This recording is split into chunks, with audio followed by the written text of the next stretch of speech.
As Kindle magazine has been running for 5 years now, presumably you've worked out the kinks in your process and it runs rather smoothly. So Pritha, can you briefly walk us through how Kindle magazine comes together each month?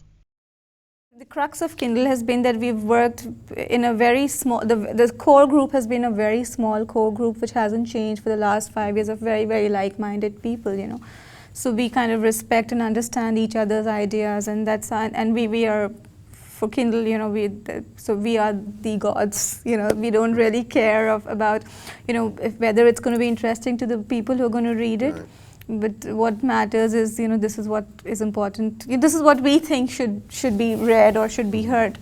So we catch on to an idea or a dialogue or anything, anything. There isn't something particular, really, there is no agenda as such. The most important thing that we've achieved at Kindle is to collect these group of people who write for us, who are of the same, restless, radical ethos, who believe in the same kind of things. That's very important. I always say this, and it's very important to take a side, because as you say, truth is always, partial. The truth is not something which is universal. I think it's always partial, and it's always available to those who take a side. So we've taken our side, and we have people who have taken the same side, who understand our ethos, and so we work together, and somehow we don't even know, it's actually a miracle every month that we produce a magazine, and the kind of articles that come together and make the magazine look like a cohesive thematic thing. The whole thing of objectivity of news is such a farce, that you don't take, everything has you have to have a certain bias, and you inevitably, as human beings, we all have our biases.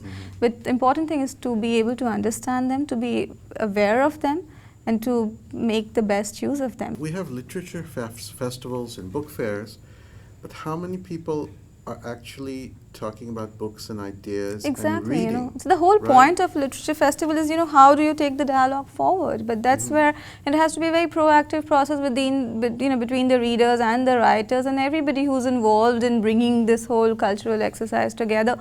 But somehow it just doesn't, they just solve a certain momentary purpose of providing a certain entertainment, or this whole idea that, oh, I am in a certain cultural ambit of things, and I'm doing my, I'm in this rarefied universe of people talking some sense of, people talking high ideas, but how to internalize it is the problem. I won't be extremely pessimistic about everything that surrounds us, but then but at least a magazine like Kindle comes out from the city, and I'm sure there are other publications who are doing some things. There are good books coming out. People still do go and buy books, and I'm sure there